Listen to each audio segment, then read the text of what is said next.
gerenciamento de resíduos sólidos. Quando a gente fala de resíduos sólidos do setor de reparação automotiva e funilaria e pintura, a gente está falando de óleos, filtros de óleo, entre outros, né? E a gente também vai falar um pouquinho dentro dessa live sobre logística reversa. Então, estamos aqui, deixa eu apresentar. Meu nome é Gleiciane, sou coordenadora do Instituto de Meio Ambiente e Química, do SENAI. Estou aqui com o Sandro. Sandro, boa noite. Boa noite a todos. Meu nome é Sandro Krupeizak, eu estou presidente do Sindirepa Paraná atualmente e quero agradecer muito ao SENAI, agradecer ao Sistema FIEP por ter dado essa oportunidade da gente estar aqui debatendo esse assunto, que é o gerenciamento de resíduos sólidos, que é muito importante para o setor de reparação e não só para o setor de reparação, né? Para todos nós, afeta a todos nós de alguma forma.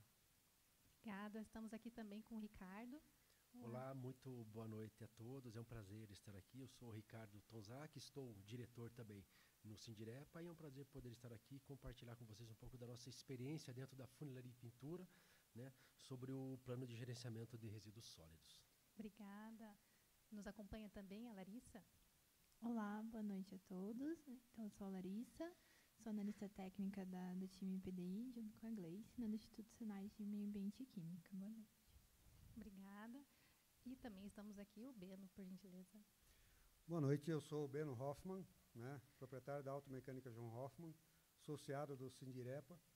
Tanto é que esse assunto meio ambiente é um assunto hoje em foco no mundo e também no nosso grupo aí, no qual a gente participa aí com vários componentes. E hoje agradeço aqui a presença e a todos aqui. Obrigado. Obrigada. Então, vamos começar falando um pouquinho sobre gestão de resíduos sólidos. O que significa isso? Então, a gente fala desde da produção, na origem, da fonte daquele resíduo até a sua destinação final, passando pelo acondicionamento, transporte, até a sua destinação. Então, quando a gente fala em repensar, em cuidar na gestão desse resíduo, a gente está falando em olhar para ele desde a sua geração, então reduzir na sua fonte, a sua geração, até buscar formas ambientalmente sustentáveis de destinação desse resíduo. Mas para a gente começar esse bate-papo, vamos começar olhando como é que a gente identifica esses resíduos, como é que a gente classifica eles. De uma maneira muito simplificada, a gente pode classificar os resíduos de forma como não perigosos e perigosos. E cada um vai ter a sua forma de tratamento e sua forma de destinação diferenciada. Então, eu vou passar aqui para a Larissa, comentar um pouquinho com a gente, por favor. Larissa, como que se faz essa classificação e como que a gente acondiciona esses resíduos, como é que a gente trata eles dentro, no caso, das oficinas mecânicas e empresas de funilaria e pintura. Bom, falando um pouquinho, então, dessa parte, os resíduos, eles são separados, né, de acordo com a legislação, a normativa brasileira, em resíduos perigosos e não perigosos. O que seria essa classificação? Os resíduos perigosos é todo aquele resíduo que pode causar algum tipo de impacto no meio ambiente, desde a forma da sua composição química até realmente a sua forma como ele pode trazer outras, né, poluentes para os locais. Os resíduos não perigosos são os resíduos que eles podem ser recicláveis, mas se eles forem enviados diretamente, por exemplo, né, descartados incorretamente, que seria deixados lá na natureza ou deixados jogados em qualquer lugar, ele pode causar um impacto. Agora, quando tem a sua destinação correta, então ele já é não perigoso, justamente porque ele não causa um impacto. Obrigada, Larissa. E quais as vantagens e problemas dessa destinação? Se a gente manda para uma destinação correta, se a gente faz todos o que precisa ser feito, né, para essa destinação, quais as vantagens e quais os riscos associados a uma destinação incorreta desses resíduos? Larissa, eu vou te pedir uma licencinha. Claro. Solano, o pessoal está reclamando na internet que está sem som. Ou muito baixo. Ou está muito baixo? Isso. Vamos ver. Alguém pode dar um sinal para nós? Se puderem confirmar se o som está melhor, por gentileza. Pessoal, o volume ainda está baixo? Tá. Beleza, obrigada. Ok. Ok, obrigada. O pessoal aqui da produção então, já está arrumando isso, obrigada. Então, Larissa, por gentileza, se puder comentar. Bom, falando um pouquinho, então, das vantagens de se descartar corretamente o resíduo. Além de diminuir também o seu impacto ambiental, também vai gerar uma proteção do meio ambiente, vai evitar também uma questão de contaminação. Por quê? Porque ao contaminar o meio ambiente, você precisa também, né, fazer uma descontaminação. Então, às vezes, que quando você destina errado, você vai ter um alto custo para consertar aquilo que foi feito errado. Então, por isso que é importante fazer a destinação correta também. E também, além de melhorar também a própria credibilidade da empresa por destinar corretamente, a questão do marketing verde. Então, tem também essas outras vantagens. Importante falar também que existem os riscos associados à destinação incorreta desses resíduos. Então, no Brasil, existe a lei de crimes ambientais que condiciona qualquer ação que seja danosa ao meio ambiente. Também a gente tem o Plano Nacional de Licenciamento de Resíduos, que coloca muito claramente que a responsabilidade da destinação de resíduos é do gerador. Então, é importante deixar isso claro, que a geração na fonte é responsável até a sua vida final daquele resíduo. Então, quando a gente fala em responsabilização, o que a gente pode falar um pouquinho, Larissa, por gentileza? A responsabilização é justamente quando as empresas, elas veem o seu impacto, o seu potencial de impacto na natureza, ou no meio ambiente, ou para a sociedade. Então, elas têm a responsabilidade de cuidar também, né, dessa natureza, desse meio ambiente e da saúde também da população. Então, quando elas destinam corretamente, elas estão tendo a responsabilidade de dar um destino adequado para aquele material. Quando elas descartam em qualquer lugar ou em lugares não adequados, né, ela está tendo a responsabilidade de contaminar aonde também a gente tira os recursos, aonde tira os alimentos, aonde tira água. Então, a responsabilidade, ela é algo maior, né, que vai até além de nós mesmos, pois vivemos em um único planeta Terra, então a gente precisa ter esse cuidado também. E também tem a responsabilidade das empresas, das fabricantes, de todo o escopo para poder apoiar nesse processo. Então, a gente traz um pouquinho esse bate-papo justamente para vocês entenderem a importância da gente olhar para esse tema. Eu acho que é importante aí no que a Larissa trouxe, a gente verificar o seguinte, dentro da oficina a gente tem o uso, por exemplo, do óleo lubrificante. A gente tem os frascos que restam com resíduo de óleo. Mas esses frascos de óleo, a oficina tem a responsabilidade sim de guardá-los até que venha a sua destinação final, que é de responsabilidade do fabricante do óleo. Então, aqui no Paraná existe um programa que se chama Jogue Limpo e ele atende algumas empresas, mas não atende a totalidade. E esse seria, no meu entendimento, Larissa, o ciclo correto, né? A empresa, no caso nós que aplicamos, né, fazemos está me fugindo a palavra, guardamos o material, armazenamos, obrigado. Isso. O material contaminado até que esse fabricante responsável venha coletar. Acredito que esse é o fluxo correto dessa coisa, né? Pegando, acho que até o seu gancho, Sandra, a gente pode trazer também um pouquinho o que seria esse armazenamento, quais são as boas práticas desse armazenamento desse material, né? E também, Hoffman, se vocês quiserem falar um pouquinho como que é essas boas práticas que vocês armazenam esse material. Sim, a gente na funilaria, né, nas mecânicas também, os auto centers, nós somos armazenadores provisórios, né, momentâneos ali daqueles produtos, daqueles resíduos, né.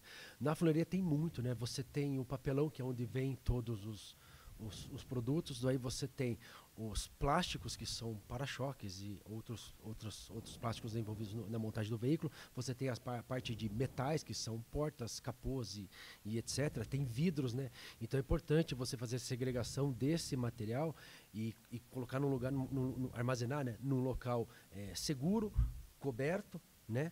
E também restrito, né? Porque Quando a gente fala de funilaria e pintura, você não está mexendo com muito material contaminante, que é o caso do óleo, né? Mas mesmo na funilaria e pintura, depois de uma desmontagem, você tem nas peças que, em teoria, não estariam contaminadas, elas estão pelo próprio uso, né, do veículo, né? Vou citar um exemplo, né? Você tem um protetor de cárter que está avariado e você precisa substituir. Tem muito óleo nesse material, então você não pode deixá-lo em qualquer lugar, né? Tem muito papelão acumulado. Se você deixar esse protetor de cárter com óleo junto com o papelão, você está contaminando um produto, um reciclável, que é o papelão, e deixando dele exercer a função dele, que é gerar um outro tipo de produto, né, nesse caso. Então é importante você ter um local próprio, né, para armazenamento desses resíduos, né, e ele devidamente separado e longe de contaminação. Tá certo. Realmente, que nem o Ricardo falou, hoje é bem difícil para a gente também guardar tudo isso, né? E ser provisoriamente o que cuida desse material antes de ser descartado corretamente.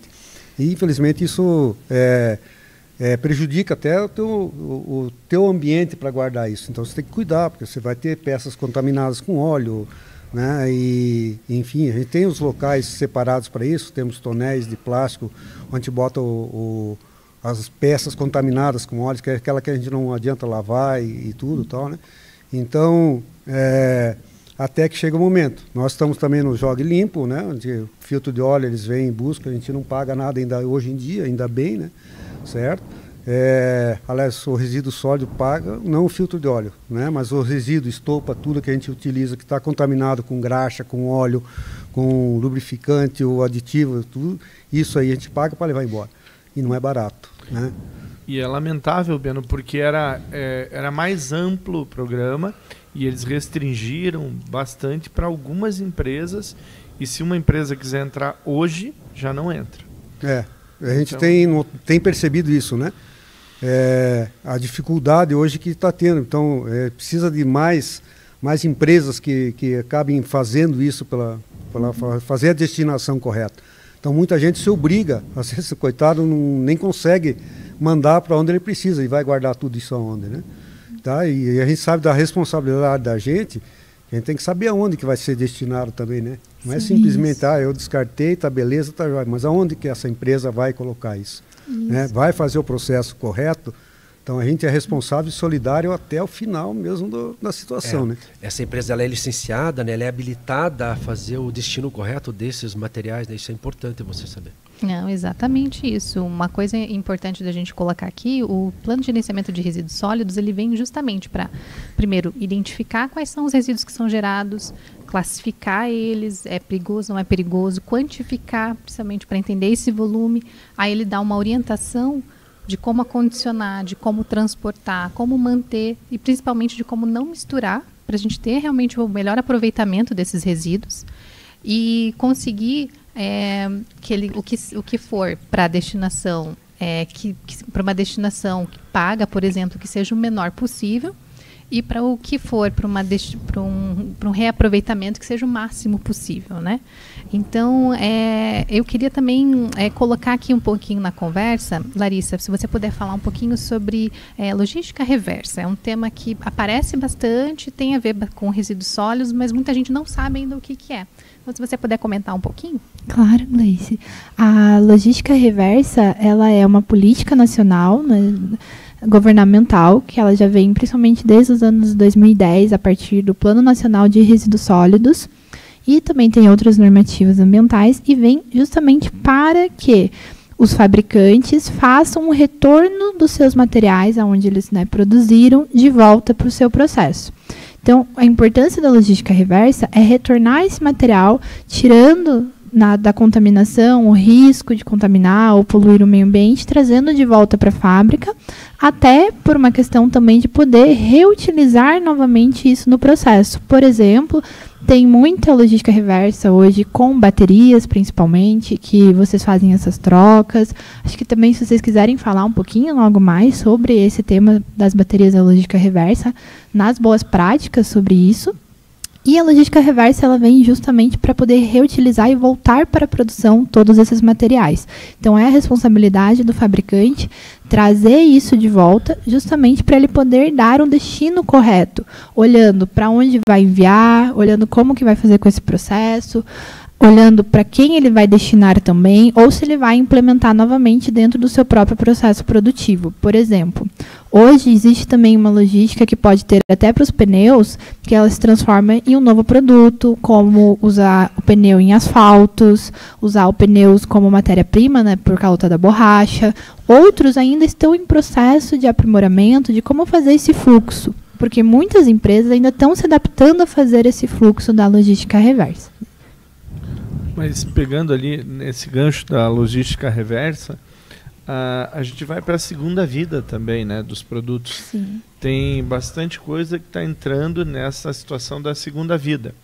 Por exemplo, tem uma empresa associada à nossa que ela trabalha com caminhões que sofreram sinistro. O que eles fazem? Eles desmontam esses caminhões, eles pegam as peças que estão em bom estado, revisam e dão uma segunda vida para elas. E acho que, entre outras situações, esse foi o que me ocorreu no momento. Mas a segunda vida está bastante em voga nessa questão agora, né? Com certeza, que é reutilizar esse material para um outro uso, para um outro fim, tirando o material e recolocando novamente no mercado como um novo produto. Interessante, né, Sandra? Nesse caso, é a própria sucata, né? Se você for pensar de um modo geral, né, a sucata de um veículo, né, que vai a leilão para você fazer o desmonte, né?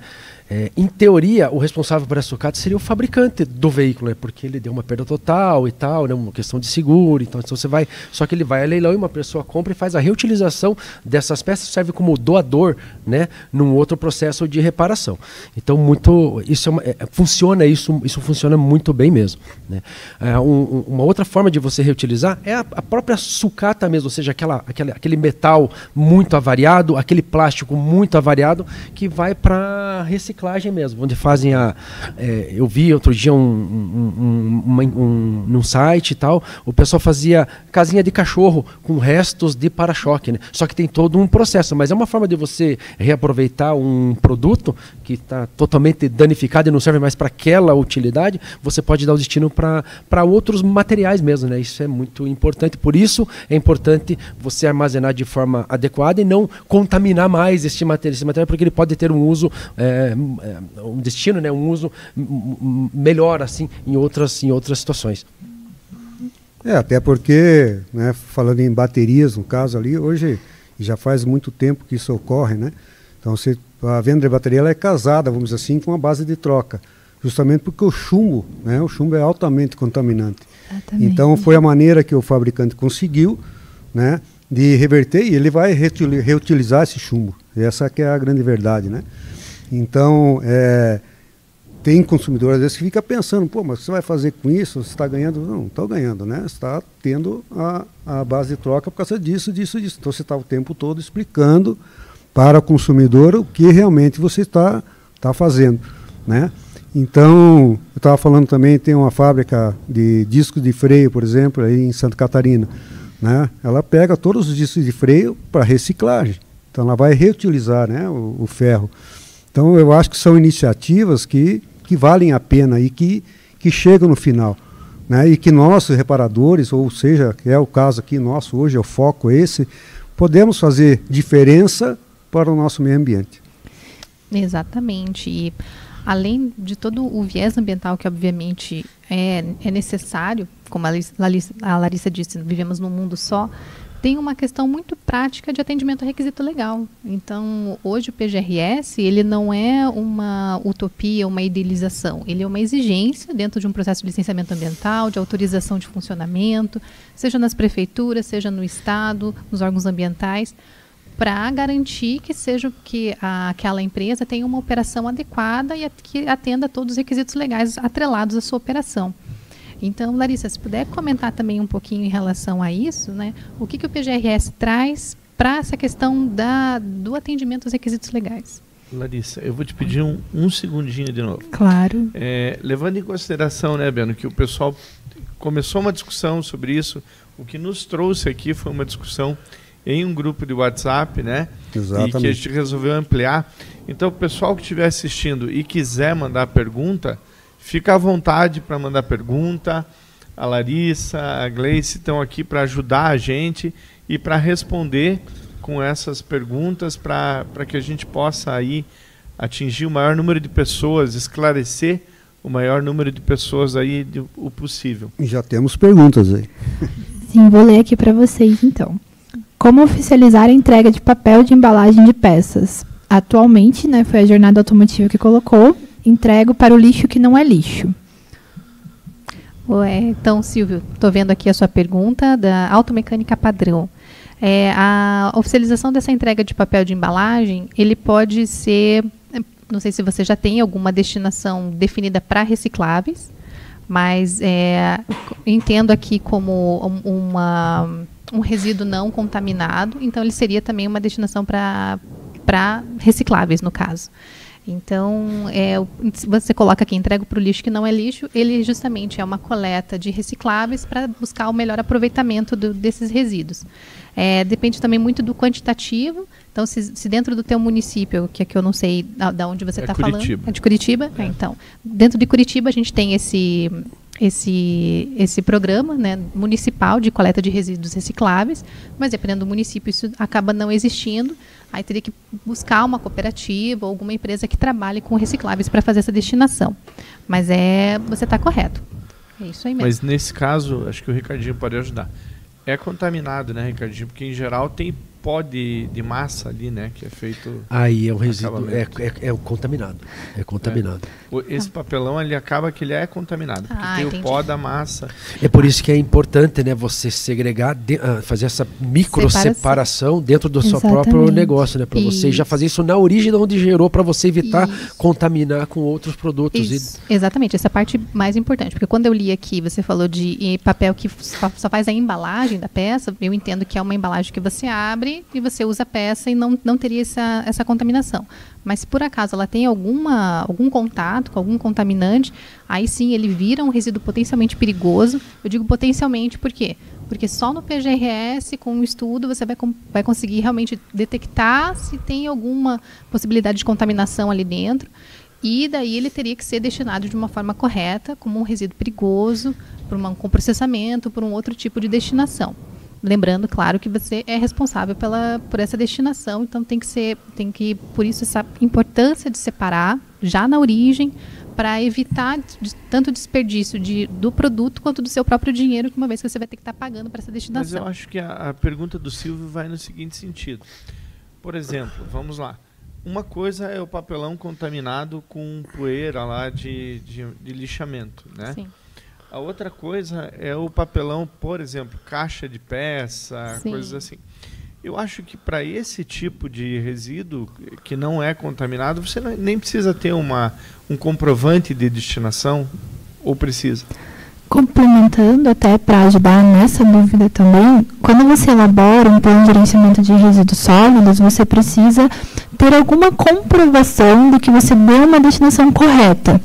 Mesmo que seja uma declaração, quando, por exemplo, você faz uma doação para um ferro velho de uma sucata, ou seja, realmente o certificado de destinação final, que é o famoso CDF, ou também quando você, por exemplo, você não tem nenhum destinador, naquele momento que você elaborou o plano de gerenciamento de resíduos, você pode colocar, neste momento eu não tenho, mas eu estou buscando.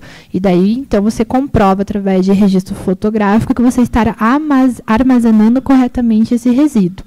Ou quando por exemplo, nesse caso, para a coleta pública, como a coleta pública, normalmente, né, a via de regra, as prefeituras não emitem um certificado de destinação final, colocando essa informação no próprio plano de gerenciamento, que normalmente a coleta pública é principalmente de rejeitos, resíduos sanitários e também esses resíduos recicláveis, que seriam principalmente papel, papelão, plástico, que não são contaminados, que não tem um outro integrante dentro do resíduo, então já não precisa ter realmente um certificado. Por quê? Porque a prefeitura não disponibiliza esse certificado. Mas, pelo menos, quando você fez todo o mapeamento dos seus resíduos, quando você verificou quais os resíduos que vocês geram, o que vocês fazem com esse resíduo, como vocês armazenam, como vocês guardam esses resíduos dentro da empresa de vocês, e também como vocês fazem, para onde vocês enviam, colocando na coleta pública, então entende-se que é a própria prefeitura que está dando a destinação correta. Então, você não precisa ter essa comprovação. Agora, quando você envia para outros lugares, você precisa ter algo que comprove esse envio. Mas dentro dessa linha de raciocínio, por exemplo, é muito comum o cara do ferro velho, conforme você falou agora há pouco. Só que esse ferro velho que eu mandar a minha sucata para lá, ele também precisa emitir uma nota fiscal, ele precisa ter algum tipo de documentação que garanta essa correta destinação. Então, a gente tem... O comum é passar um cidadão lá, né, com uma caminhonetinha, pesar, Sim. recolher, comprar e pronto. Então, isso quer dizer, nós precisamos observar para quem estamos vendendo essa... Agora estou falando de sucata de ferro e tudo mais. Sim, exatamente. Então, a gente precisa observar isso também. Sim. E o que a gente precisa observar? O que eu preciso dizer? Amigo, você tem nota fiscal, certificado XY... O que eu preciso observar? Como a gente falou até no começo, né, a questão da responsabilidade e tem também a corresponsabilidade. Muitos ainda estão se readequando às normativas ambientais por elas serem historicamente recentes, né, dos anos 2010 principalmente para cá. Então, realmente, quando não tem, vocês podem até perguntar, vocês fazem pelo menos uma declaração, ou vocês já receberam alguma declaração dessa destinação correta, para onde vocês estão enviando esse resíduo de sucata? Normalmente, eles são, principalmente, né, tratando de ferro velhos, eles vendem para indústrias, onde elas processam novamente esse material e eles tornam um novo produto. Então, eles vão ter pelo menos uma nota fiscal ou alguma coisa de venda, vai comprovar que vocês estão destinando corretamente. Agora, realmente, tem, por exemplo, igual a associações de catadores, onde eles ainda estão se regularizando, que eles ainda estão buscando fazer o seu licenciamento ambiental, porque o plano de gerenciamento de resíduos, ele é uma normativa que dentro dele precisa ter, né, a parte do licenciamento ambiental. Quando você faz o licenciamento ambiental, você precisa fazer também um plano de gerenciamento de resíduos. O licenciamento ambiental, ele vem desde a parte de autorização de funcionamento até além quando é empreendimentos maiores de licença de operação. Então, se você comprovou, mesmo com uma nota fiscal, ou às vezes até uma MTR, que é um manifesto de transporte de resíduos, que você transportou esse resíduo para alguma destinação, os destinadores, eles precisam ter algo que comprove o que eles fizeram com esse resíduo. Então, pode ser uma nota fiscal, pode ser... Daí, eles fazem essa declaração, também que vocês podem estar pedindo para eles fazerem essa declaração, apenas algo que mostre. Nós destinamos corretamente X quantidades de material e esse material teve a venda para X empresa ou foi transformado em um novo produto. Qual foi essa destinação?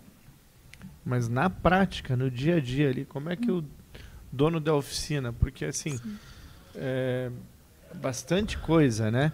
Sim. Como é que eu me protejo? O que eu peço pro cara?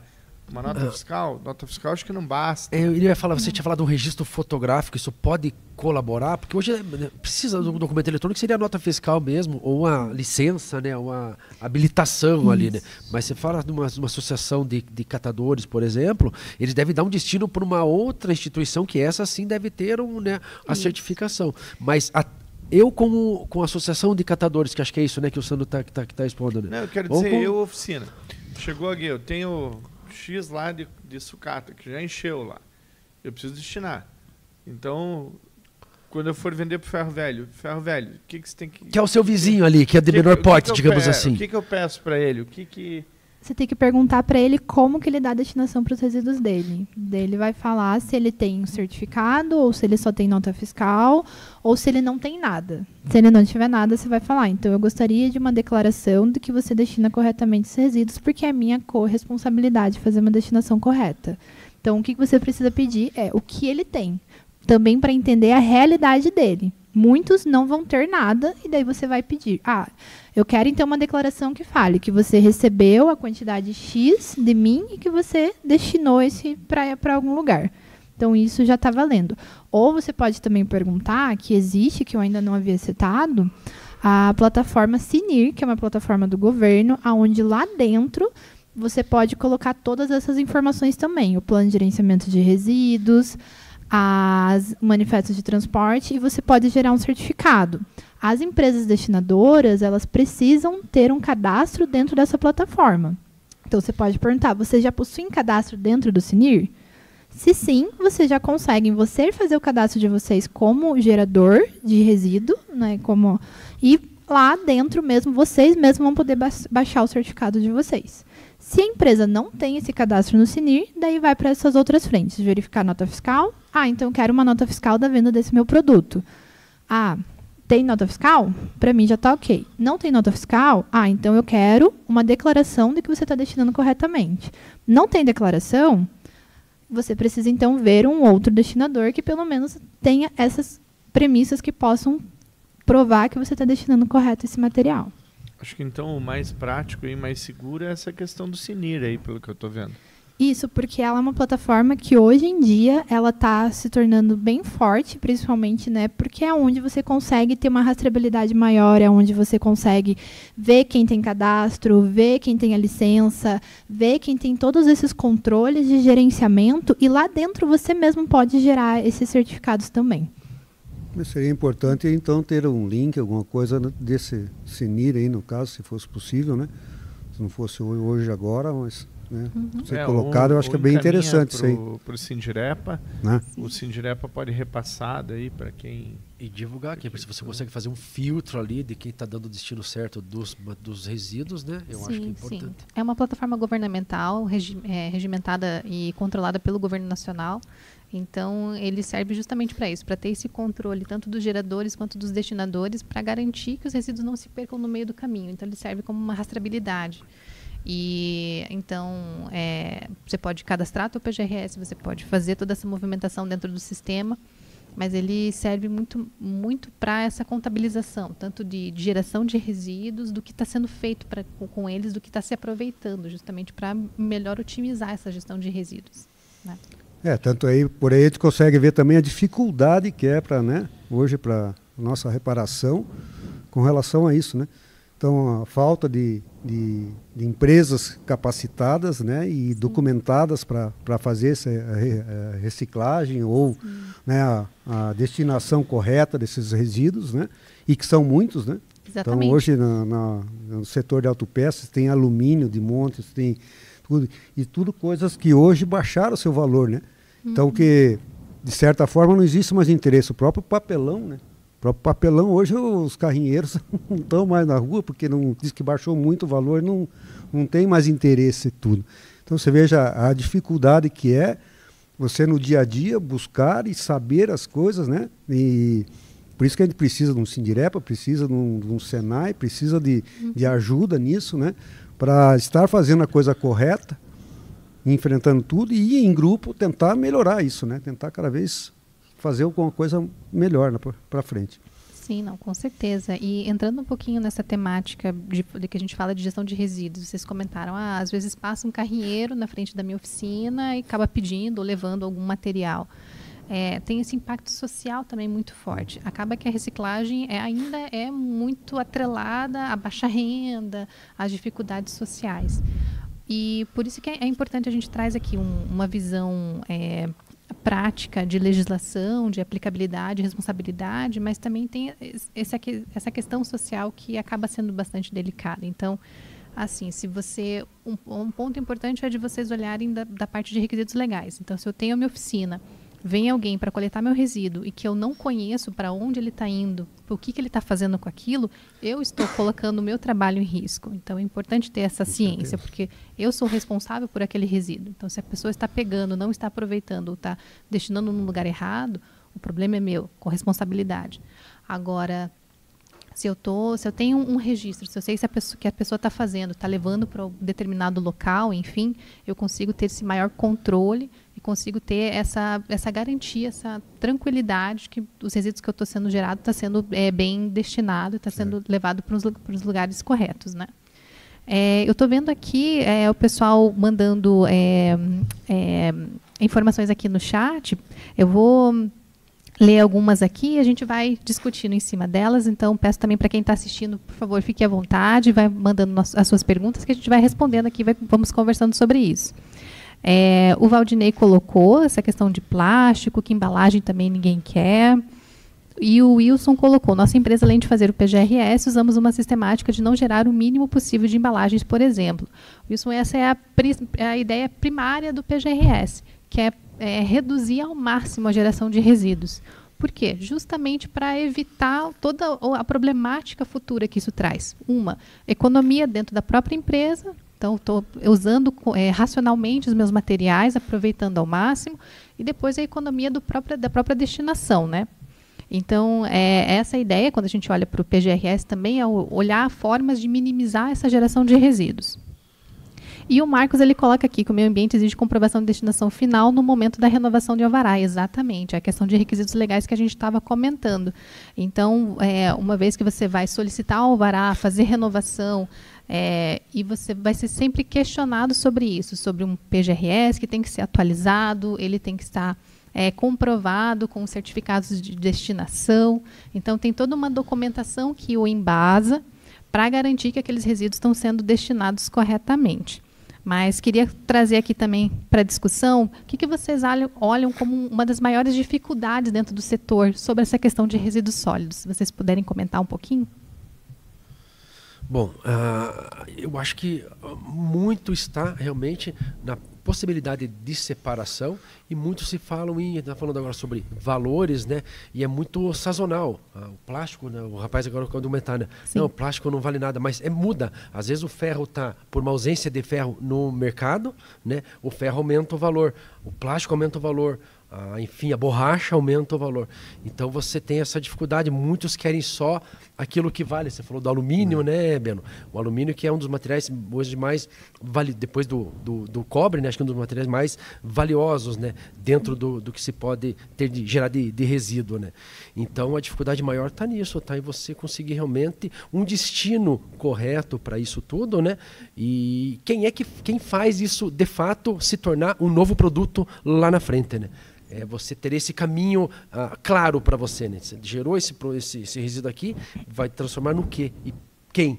E como? Né? Uhum. Exatamente.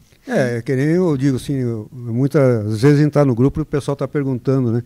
Quanto que estão pagando aí para você o óleo queimado, né? Que é o óleo que a gente retira dos motores e tudo da parte. Tá falando, não sei, cara, eu nem olho isso. Na verdade, tem um senhorzinho já que ele é documentado, tem tudo certinho, e há anos busca óleo queimado para a gente. E eu sempre falo o seguinte, né? Vocês torçam que ainda estão te pagando para levar esse óleo, que vai chegar o dia que nós não vamos ter que pagar para levar embora, né? E até onde eu não sei se isso é real, eu gostaria até que vocês pudessem me explicar, que o óleo que a gente retira dos motores, ele é refinado, se não me engano, né? Então tem um percentual que ele tem que voltar meio para a cadeia, acho que alguma coisa nesse sentido. Então aí eu acho também é legal, né? E é que nem o Ricardo, perdão, né? Falou, nós temos muita dificuldade de destinar e ter a certeza que aquilo vai chegar no lugar certo. Então, nós estávamos falando, que o Nelsano falou, em parte de ferro velho, né? Que nós chamamos de ferro velho, as peças que nós retiramos dos carros, que nós trocamos. Não existe, em Curitiba não existe gente que vai te dar um documento, um ferro velho que nem existia antigamente, né? A maioria da parte, hoje eles querem, chama-se teoricamente desmanche, né? Onde eles desmontam um carro para passar para frente. Eu acho legal isso. Mas a peça velha mesmo não tem. E ela vai voltar lá para o fabricante? Não vai. Né? Eu não sei o que vai acontecer com aquilo lá realmente. Tá? Então nós temos dificuldades e nos preocupa em saber realmente, bom, eu estou pagando ou eu estou tendo um documento na mão, será que eu tenho que ir lá no local e ver se ele está fazendo a coisa correta? Então, esse é um ponto. Se você contrata uma empresa para fazer essa destinação, ela tem essa obrigatoriedade de atender também os requisitos legais a ela, competente, para fazer essa destinação correta. Então, é importante, na hora de selecionar esse fornecedor que vai fazer essa gestão de resíduo sólido, garantir realmente ter esse cuidado de que é uma empresa idônea, que tem as suas próprias licenças ambientais, que está fazendo a destinação correta. Então, isso também, o próprio licenciamento ambiental, ele serve como essa chancela de que a empresa está fazendo da forma correta. Então, esse é um ponto importante realmente de trazer aqui. Mas eu acho que o CINIR, que a Larissa trouxe, eu acho que ele vem responder essa pergunta, né? Pelo que eu entendi, eu vou conseguir acessar e vou conseguir verificar aqui em Curitiba quais empresas estão ok para recolher os resíduos, está correto? Isso mesmo, porque o CINIR ele traz já todos os cadastros que possui dentro dele. Então, se você tem cadastro dentro dele, você precisa pôr, desde quando você faz o seu cadastro, principalmente quando você é destinador à sua licença ambiental, como você destina também os resíduos certificados. Então, o CINIR ele vem justamente para ajudar tudo isso e colocar em uma única plataforma todas essas informações, porque até hoje era tudo muito espalhado, então ele vem para unir essas informações e ter maior rastreabilidade desses documentos também. Inclusive o plano de resíduos sólidos você pode subir lá dentro também. Então, Beno, eu acho que a gente já achou um certo caminho aí para ajudar a gente a localizar esses... dá quase para chamar de fornecedor, né? Por aí. Sim, sim. Então, esses prestadores de serviço aí, né, de coleta. É uma pena que tudo isso a gente faça, mas a gente não consiga transmitir esse valor para o consumidor, né? Muito se fala sobre o verde, muito se fala sobre tudo isso, mas é uma dificuldade a gente transmitir esse valor para o consumidor, porque todo mundo acha bonito, todo mundo acha legal, mas na hora de entrar no custo, as pessoas não querem. O Beno tem uma experiência nesse sentido, né, Beno? Que demonstra isso, né? Com certeza. Aliás, que a conversa se iniciou no meio ambiente sobre uma cobrança de uma taxa a qual as concessionárias de veículos, né, cobram, né, de resíduos. Tá? É uma lei lá, eu não me lembro qual é o número da lei, exatamente, e que lá no passado a gente tentou cobrar. Não tinha talvez esse número de lei, mas a gente tentou cobrar do consumidor final, porque ele também é responsável, né, pela destinação. Da mesma maneira que eu sou responsável, o consumidor final também é responsável. E na vez passada que a gente tentou cobrar isso, teve clientes que questionou, era um valor irrisório, assim, um valor bem baixo. Não, mas você vai cobrar isso aí, tudo e tal, né? Então, eu cheguei até a falar para os mais conhecidos, claro, a gente tem que ser educado, né, sempre. Falei, não tem problema, então você pega, vou botar todo o lixo dentro do teu carro, você leva para casa, você destina onde você quiser. Você é responsável. Então, a gente começou, só que a gente não pode fazer isso com todo mundo, né? A gente tem que ser político também, fazer a coisa correta. Agora não, a gente instituiu novamente, eu tenho uma lei na mão, e graças a Deus o cliente não tem. E no grupo começou esse questionamento, que alguns viram, não por mim, mas os concessionários cobrando tudo, e é onde chegou-se a conclusão que é o correto, porque ele também é corresponsável por isso, né? Então a gente está cobrando e a experiência está sendo bem, bem interessante, não vai cobrir todo, claro, o custo, né, do que a gente destina, mas vai dar uma mão de certa forma e põe o consumidor como responsável também. Sim, não, com certeza. Eu vou passar para algumas perguntas aqui do chat, que agora o pessoal está interagindo bastante, então vou trazer aqui para a gente debater um pouquinho. Então, da Automecânica São José, ele coloca quais são as normas ambientais da ANR que temos que cuidar bem. Além desses destinos, pois já fazemos bem como que se pede o meio ambiente. Só complementando, ele coloca também aqui que ele tem uma máquina de lavar peças que não deixa cair nada no meio ambiente. Eles se apresentam como bastante cuidadosos, né? E tem uma empresa que dá essa destinação correta. Então, Larissa, se puder comentar um pouquinho das legislações. Bom, nós temos a normativa da ABNT, que é 10.004, onde ela trata principalmente sobre como você separar os resíduos, que daí é aquela separação de perigosos, não perigosos, divididos por classes. E também como você armazena os resíduos no local, como você acondiciona, que armazenamento você armazenou aonde, por exemplo, vocês lá na mecânica gerou o resíduo, deixou aqui armazenado, somente para separar o resíduo, e daí você acondiciona depois. O acondicionamento é o local onde vai ser deixado o resíduo para daí alguém vir buscar esse resíduo final para dar a sua destinação final. Então, essa normativa da ABNT 10.004 vem justamente mostrando esses passos a passos que precisa conter. E nós temos também a Política Nacional de Resíduos Sólidos, que é a 12.305 de 2010, onde essa política ela trata daí de forma mais geral como você destinar os resíduos. Tem também a normativa da logística reversa, que agora me fugiu o número dessa política, mas também é uma política nacional de como destinar corretamente esses resíduos. E tem também as legislações municipais. Então, cada prefeitura de cada município tem as suas normativas de como destinar corretamente esses resíduos. Fazendo uma busca rápida no Google, por exemplo, para quem é da região de Curitiba, a normativa que trata sobre a questão dos resíduos é a Lei 15.852 de 2021. Mas cada município tem a sua própria legislação. Então, porque é um arcabouço legislativo que vem vindo, né? O federal ele é mais abrangente. Tem o estadual, que daí seria via, né, o IAT, que é Instituto de Águas e Terras, e daí tem os municipais, que daí fazem essa geração, mais aquela microgeração de resíduo, e a plataforma Sinir, que vem para fazer todo esse processo de juntar todas essas informações. Só um parênteses, né? A lei 12.305, né? Política Nacional de Resíduos Sólidos, né?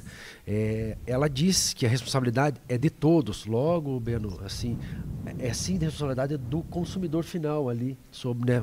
Até a política de cobrança para dar um destino, você vai ter que pagar para dar esse destino de algumas sucatas, né? Alguns resíduos que estão na sua oficina. Então, é sim de dever do cidadão arcar com parte disso, né? Quando a gente fala parte disso, obviamente, né, é um valor irrisório. Realmente, de fato, as concessionárias hoje cobram isso, irrisório. Mas é em milhões de orçamentos e de serviços vendidos que isso, no final, todo mundo acaba colaborando, inclusive o consumidor final. Então, é importante. Exatamente, até tem um comentário aqui, uma pergunta, na verdade, do Cláudio Oliveira, que ele coloca: como informar o cliente final sobre os PGRS? Há embasamento cobrar sobre esse destino dos resíduos? O embasamento legal, eu pelo menos não tenho conhecimento, acredito que não, mas é algo importante, trazendo aqui a fala do Ricardo, de realmente o cliente ele é corresponsável. Então, se foi feito o serviço no seu automóvel, enfim, ele é corresponsável sobre aquele resíduo que foi gerado. Então, o como informar é algo complexo, realmente não é simples, porque hoje o cliente ainda é atraído pelo preço. No final das contas, né? Infelizmente, é essa a realidade. Mas como é que você valoriza o gerir corretamente o meio ambiente? E isso é algo que, apesar de ser ainda o econômico financeiro que é preponderante, existe já uma consciência, existe já uma iniciativa, um movimento de clientes mais conscientes, de clientes mais engajados sobre a parte ambiental. Então, eu acho que vale também um pouco do movimento da própria oficina, das próprias empresas, de demonstrarem que estão fazendo a coisa certa, que estão investindo nisso e que o cliente faz parte desse círculo, porque é um círculo quando a gente fala de gestão de resíduos mesmo. Então, eu acho que vale um pouco um certo esforço das empresas de tentar comunicar e deixar claro o que a oficina está fazendo em prol disso. Então, você vai ter, muitas vezes, resistência por causa do valor, enfim, mas você vai encontrar também muito apoio, porque já tem uma consciência sobre isso. Quando você divulga as boas práticas, porque o PGRS ele se torna uma boa prática porque você está destinando corretamente, você está armazenando corretamente, né? Você está tirando do meio ambiente aquilo que você poderia estar contaminando. Então, ao você divulgar boas práticas nas suas redes sociais, né, de uma forma onde vai chegar no seu cliente final, você já está mostrando a importância de fazer isso e o porquê fazer isso, né? Então, isso que é o importante. Então, divulguem como boas práticas, coloquem, mostrem o que vocês fazem, porque isso é importante. Eu até diria que isso aí até seria uma situação de matéria escolar, né? Eu acho que hoje o meio ambiente ele devia ser tratado com mais força na área escolar, né? Tá? Não estou falando só de reparação, estou falando do mundo em si, do país e tudo, né? Então teria que ser fortalecido isso, porque a criança, uma vez que você começa a passar isso para ela, né, ela começa a cobrar o adulto, né, ela começa a buscar, ou o pai não faz isso, ou mãe não faz aquilo, né, que isso está errado, ó, você vai jogar isso aí fora, está errado e tal. E eu acho que num âmbito geral, não sei, eu acho que é tentar convencer até hoje o governo, né, as ações aí da parte escolar aí para isso. Não, com certeza. Acho que é um movimento geral. Vou dar um exemplo prático aqui. Se vocês vão em um local em que tem apenas uma lixeira, o que você vai fazer? Qualquer resíduo que você gera, um copo plástico, vai para aquela mesma lixeira. Agora, se você vai para um lugar que tem separação em vários coletores, um do lado do outro, você obrigatoriamente vai parar para pensar. E é esse movimento que é interessante de causar. O parar para pensar para o seu cliente. Exato. Parar, pensar e olhar que aquela empresa, que aquela oficina está prestando um serviço, que está fazendo a coisa correta. Então, acho que vale aí essa ideia. Eu queria, infelizmente, pelo tempo, a gente não consegue abranger tudo, é um assunto bastante vasto, dá muita conversa, está uma conversa realmente bastante interessante, mas infelizmente a gente tem o nosso tempo aqui delimitado. Mas queria colocar para vocês que todo esse conhecimento de resíduos, de logística reversa, da gestão propriamente de resíduos, o Senai está aqui também para apoiar, então a gente fica aí à disposição no que a gente puder ajudar. A gente vai disponibilizar aqui para todo mundo que está assistindo a live o site, que é do Instituto de Meio Ambiente aqui do Senai. Então, para qualquer novas dúvidas, outras informações, fiquem à vontade para nos acessar. Tem ali canal de WhatsApp, tem canal de e-mail. Fiquem à vontade para acessar e nos contactar. A gente fica à disposição para apoiar o que for possível e necessário.